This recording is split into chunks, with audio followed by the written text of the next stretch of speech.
I'd like to do a piece of Pierre Vidal's. It's just a very nice love poem. Stataya Gran Sazo.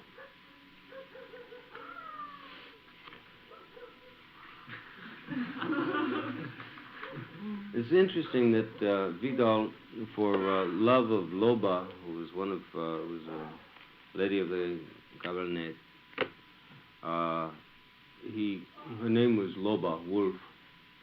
So he, crazy enough, he dressed himself he stripped down, dressed himself in wolf skin, started running through the hills.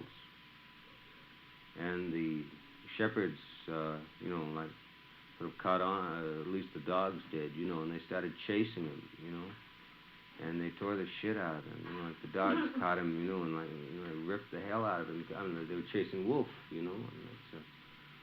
and presumably Loba and her husband, like, found him or got a hold of him and, like, took him to their castle and healed him back up again, and it's, anyway, this is this particular.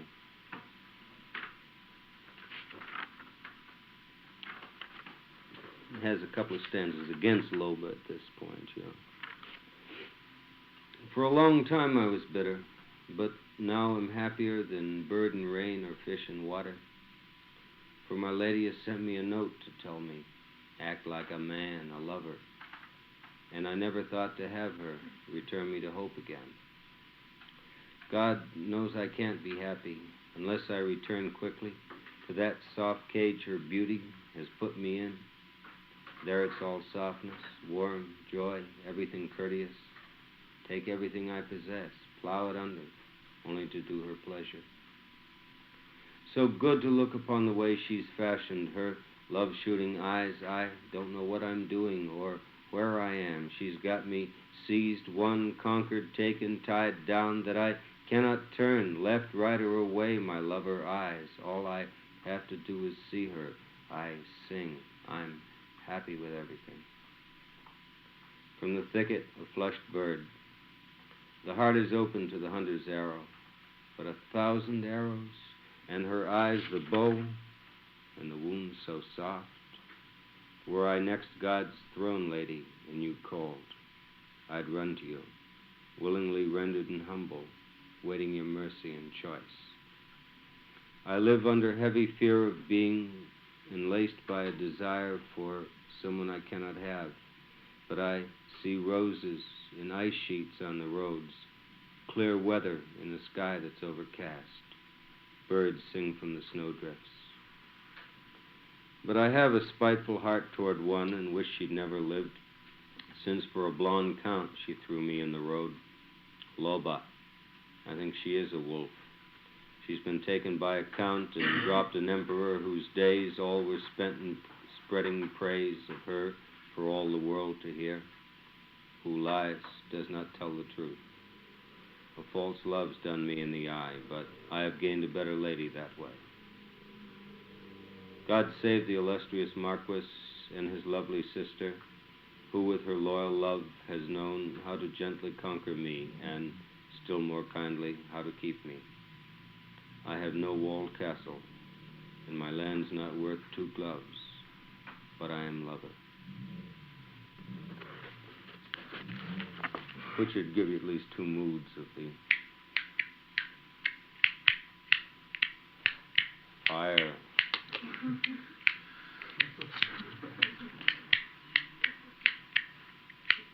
It's gone away.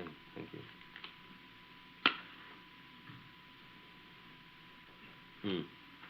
Someone wanted another piece from Cities. City Sunset. Pink and blue.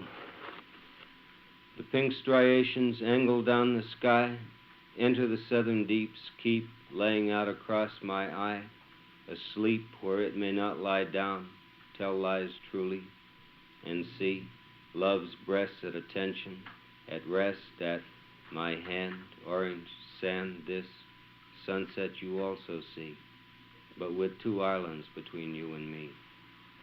And if the sun is down, our hearts, the lights, the darks, they still are up, are high. Oh, dance with me. Oh, dance with me.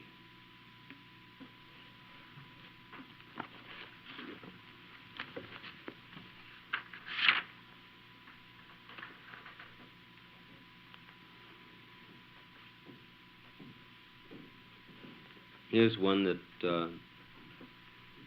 I don't know, it's never been published anywhere, and I still like it. It's called The Interview with F. Scott McNutt. What kind of nut is that? That's a round nut. What kind of a round nut is that? That's the kind of round nut that rolls up the bank, goes straight up the tree, and attaches itself to a branch. And it makes it there in the breeze, just swinging away above the river and making it. Are you that nut? Yes.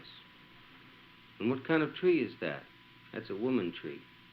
Did you ever chop down a woman tree? I'm not that kind of nut. Nuts have seeds, right? And seeds grow trees, right? What kind of tree do you want to be when you grow up? A woman tree. You're a nut.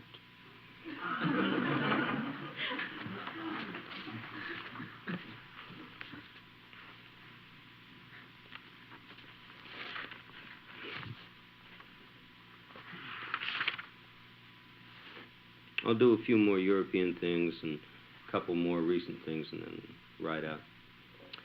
This is called The Tissues. You know what has invaded Europe since I left her a dozen years ago? Tampax and Kleenex. That wood to paper cotton grows on the banks of the Mississippi, that delicacy, that intimate, it's all cellulose. Or when are we going to send paper airplanes to Vietnam? Disposable cleanliness has come to overthrow the old world finally. Coke, Pepsi, and Hamburguesas could never have done it alone. Comment Tampax peut-il empêcher toute odeur? Parce qu'il n'est pas exposé à l'air, étant porté intérieurement. Right, teach the ladies how to shove it. And what's at fault is the air. Actually, I'm not so unhappy about the Kleenex. My sinus is that dependent on it these years. It's only the price I object to, usually twice the stateside price at least. And having grown up terribly in Vermont, one thing I could never stand was a stiff, dirty snot rag. Oh, handkerchiefs, I've forgone your pleasant softness all my life, damn near, for the flimsy softness of papier mouchoir en coite de cellulose, un franc, 30 francs, préconseillé, 75 skinny half-size, format moyen for a quarter, New York 200 full-size for the same price, Spain even worse, 30 pesetas for the small regular 100 box, or 45 cents, when for 30 pesetas I can still buy a whole meal in Barcelona. Okay, wine is extra. The Kimberly-Clark Corporation is taking advantage of my dripping forehead. Fuck the Kimberly-Clark Corporation. Fuck their mail chutes. I've just cooked up and eaten a frying pan full of sheep's guts with potatoes and onions, leaving a panful for the morning to heat my own gut with. A piece of wood looks like stone if it's worn smooth enough by the sea. If it shrivels a bit, like flesh then. I'm going to bed, turn on the electric heater and keep my sinuses dry. Goodbye, world, until morning to see. It's part of the journal shit.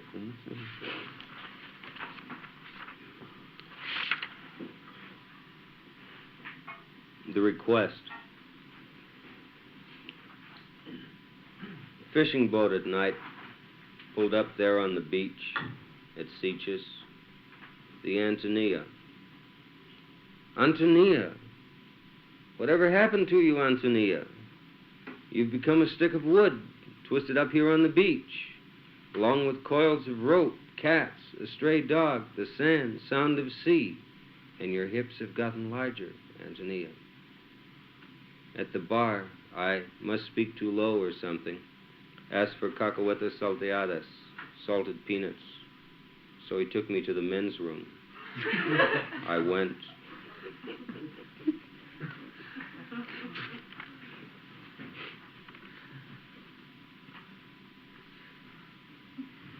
My sainted, something that's happened to me, and I'm like, you never can tell where a poem's going to come at you from, you know. I mean, or two.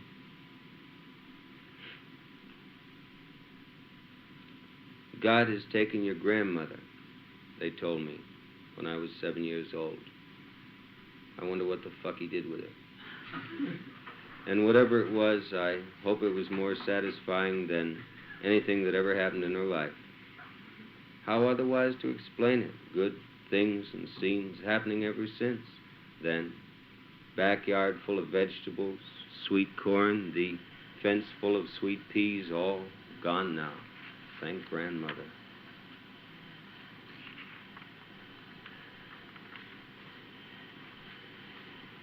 Ritual 17, it takes an hour. I was on a Guggenheim last year, so incredible scenes about money. Oh, Jesus Christ. Incredible.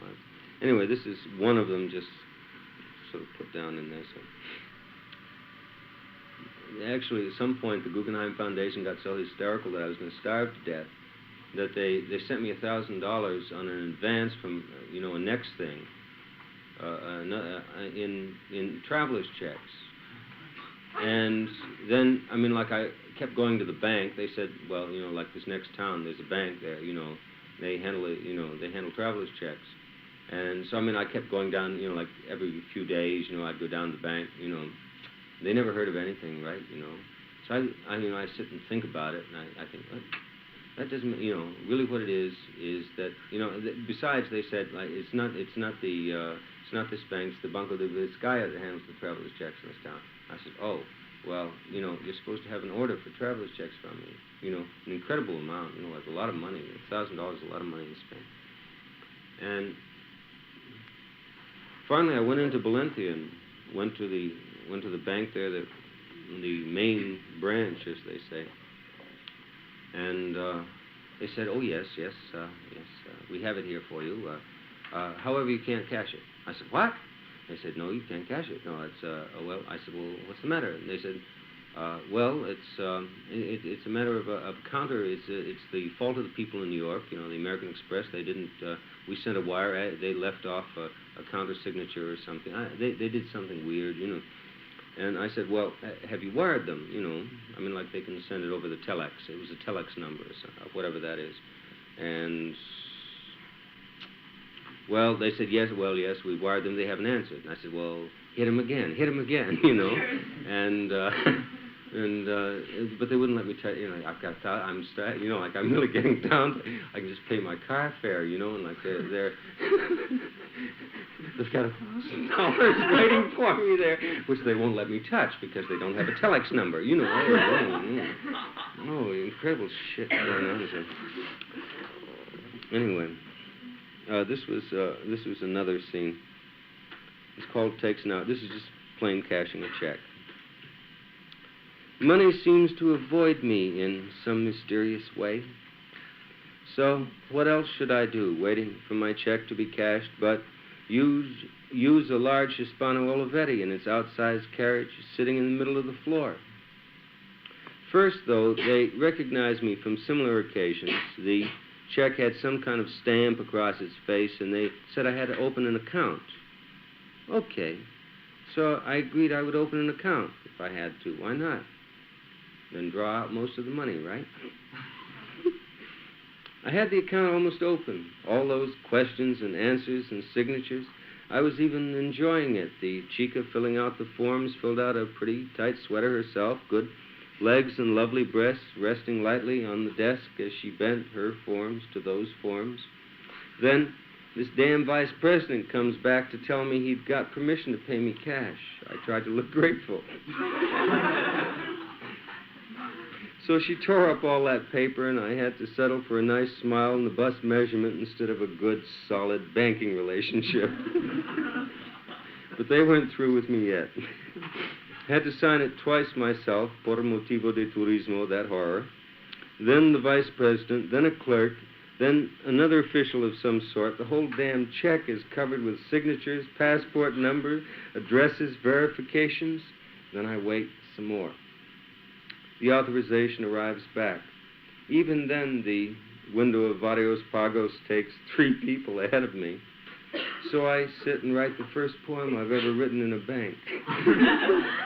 It is a lovely typewriter and a handsome type. Perhaps I should come here to write all my poems.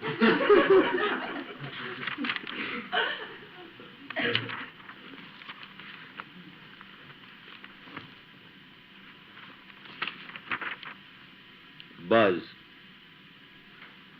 All morning translating at the kitchen table. 2 coffees, 3 slices, bread and jam, a beer, some. 3/4 way through, quick voices from the outside of another room. The maestro and the patron in the front yard, rattling French, get to me in their rhythms. One low and insistent, the other higher and hard. Some impatience there. Break my own. I stop, rise, take out a book of Gary's poems and go out up the steps and also sit in the sun. The wind blows the voices away down in the front yard. Up here with the pail of garbage, I've moved from the kitchen, slow stages to the dump. There's wind in the fruit trees, flies, wasps buzz happy with the sun after yesterday's rain, last night's wind, butterflies, can hear only buzz and birds and wind, apricot, peach, fig trees, bees in the gladiolas, a hummingbird in the hollyhocks, flies on the vine leaves, the voices blown away down this Provencal valley. Clouds stretch, towns shine, a light brown under sun, a book of poems for the hand, other rhythms for the mind. Buzz, work, not done. Because I have left the door open, there is always a matter of insects. The wind in these high valleys blows in. I have to take a butterfly out in my hands before he batters himself to death against the glass pane between the living room and kitchen. Then a wasp discovers the fruit bowl in the corner. He checks out the oranges in the mayonnaise jar and settles on the bruised portion of a pear. Oh, yes, lemons, peaches, a melon, but returns to the bruised pear, its speckled skin. He hovers and sucks. He checks my outgoing mail, my empty pastis glass, the story now translated, even the lines of this notebook where he walks for a bit, but returns, makes love to the pear.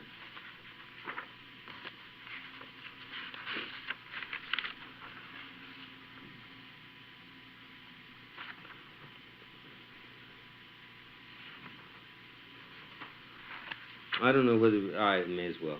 I mean, this was just a sort of goof thing. It hasn't even been properly typed up. I'm a borderline diabetic, so I can't take sugars, you know, and every once in a while I get an incredible craving for candy bars, you know, and it's a stupid thing. You can't do anything about it. And this came on me while I was sitting over there in Provence, translating and all I could think of was the names of candy bars. I was running around, and I was running around and like asking everybody else names of candy bars, you know. Just and this is called Mary Jane.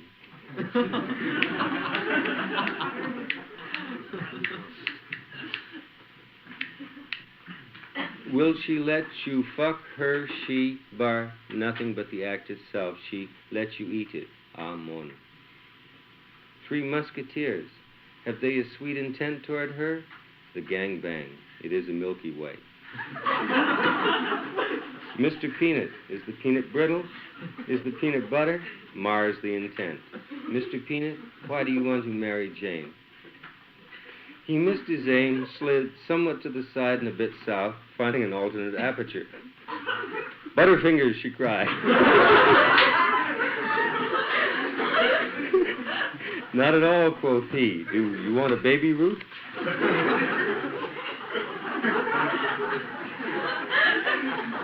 slide down a bit. Won't you do that for me? Hollywood.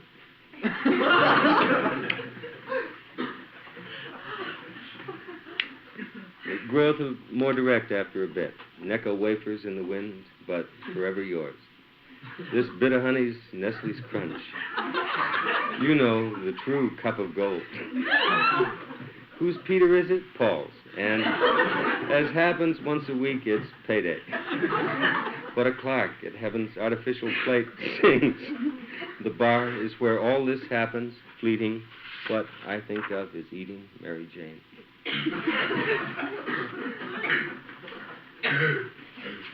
Very sweet poem. Gotta get it out of your system somehow.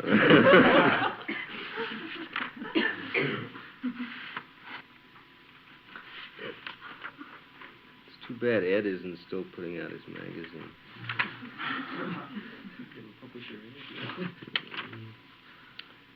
A piece called The Candidate. Fiorella H. LaGuardia, Vincent F. Impellitteri, William O'Dwyer, Robert F. Wagner, John V. Lindsay. Useful feet, bony knees, big ears, my sunburned nose, my opic eyes, my cool balls.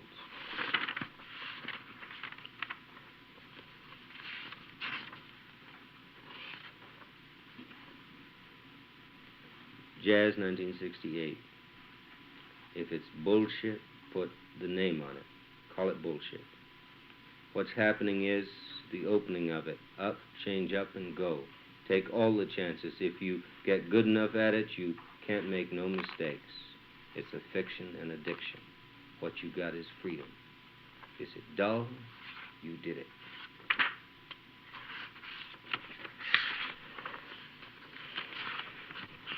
I'll finish with maybe some more recent journal. I like this piece too.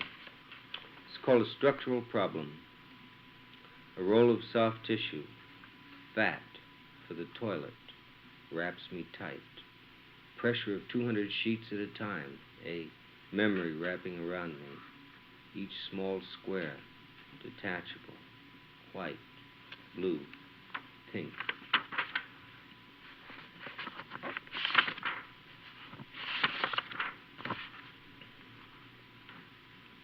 And this is from November Journal. It's called Fire, roughly. The end of a distance come, so early in the morning, where the eye stops. Flames. Running, oh, their tongues up through, along the roof tree of, down the coping of, that church in Harlem. Driving rain. Wind driving a winter rain and fire, oh, the twigs stripping outside the classroom window. We watch sexy, anything. Vegetable, tall and branched. Yellow, the fire. Yellow, the leaves. Yellow, the girl's blouse. Gray, the slacks. Gray, the day outside. Gray, smoke rising pierced by flames. Turning blue to red to yellow, which leads to a discussion of the personal character of firemen and cops, not altogether complimentary, but granting courage. A Harlem precinct had been firebombed earlier that morning, where the eye stops. Smoke and flames through the hills' trees, their branches stripping, burning the whipping rain, inscrutable cracks, what do you hear? The blind man singing on the uptown train, coins in the enameled metal cup clink. She sits back in the desk, no longer thinking, a dreamy look on her face. It is so pretty, she says. Her yellow blouse sighs up and down. The rain strips the branches, drives the fire across the church roof, where the eyes stop. Smoke floats in its layers upon the room's air, has nowhere to go, floats. Malik is king. King is dead of assassin's bullet.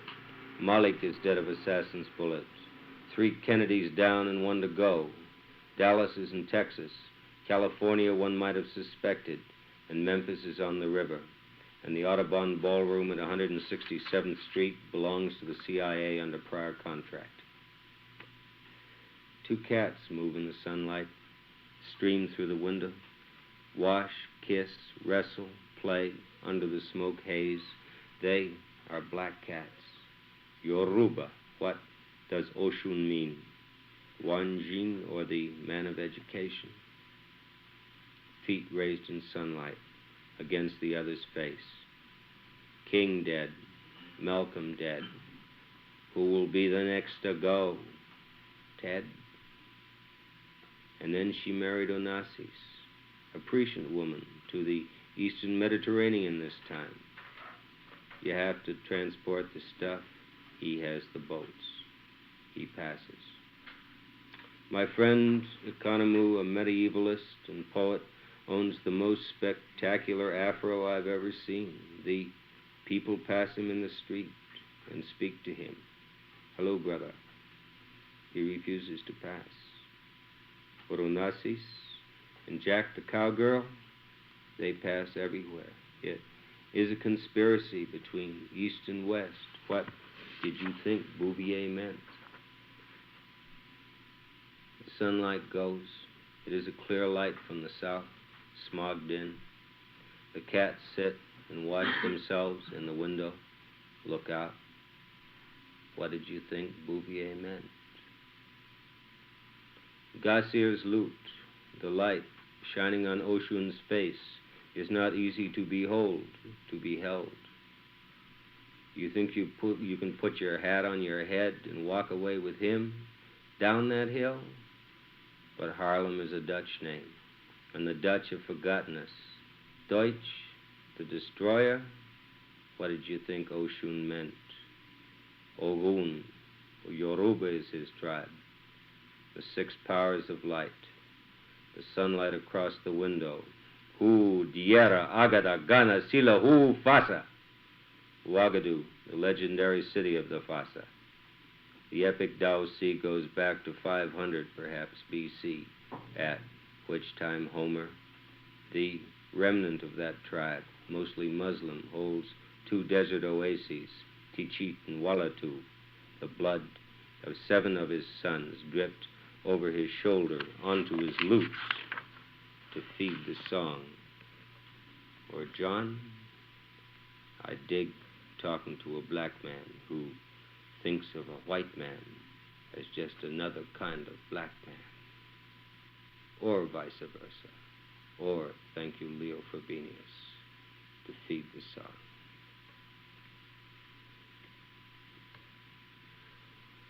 Elaine calls me at 3 a.m. from Toronto. I come up out of a deep dream furious. No one else calls me at 3 in the morning. I've been sick for 2 days now. I yell at her and wish her a happy birthday. Nothing is as much a pain in the ass as being loved where one does not love. It is an humiliation for both parties. Elaine is just such a pain in the ass. She says we are married in her dream. I must say she has better dreams than I do. I'm dreaming of an absolutely natural hair, a single, intricately curled, long brown hair in a tiny plastic container you can see through like a fuse, loose at both ends, beautifully involuted and fine. This is an absolutely indispensable item in a list of objects which must be collected. This wild hair in its artificial little glass tomb, carefully random, carefully natural, an absolute fake, essential to the collection, essential for a correct life. The Fort Moultrie flag on a recent 6-cent stamp is the word liberty toward the bottom. Across a ground of dark blue, and in the upper left-hand corner, the last quarter of a waning moon. Pie in the sky. Fort Moultrie is in Charleston, South Carolina. The black cat comes and sits directly on the notebook, in which one is trying to write a poem. It is not that she does not know, but will not confront you eye to eye, sits and looks in another direction, on your papers, and purrs. All right, Elaine, get off my back. I pick the cat up and put her down on the floor and go on. And it doesn't stop. None of it stops, ever. It needs that wild hair in its plastic container, the essential image. So, I stay up until dawn, reading Philip Whelan's first book, which after all these years still turns me on. You're going to tell me I have to give up my peace? The trees. Leaves on the branches. At the end of branches, twigs. Carrying everything. Brushing against each other. Reaching toward everything. Touching everything. The air.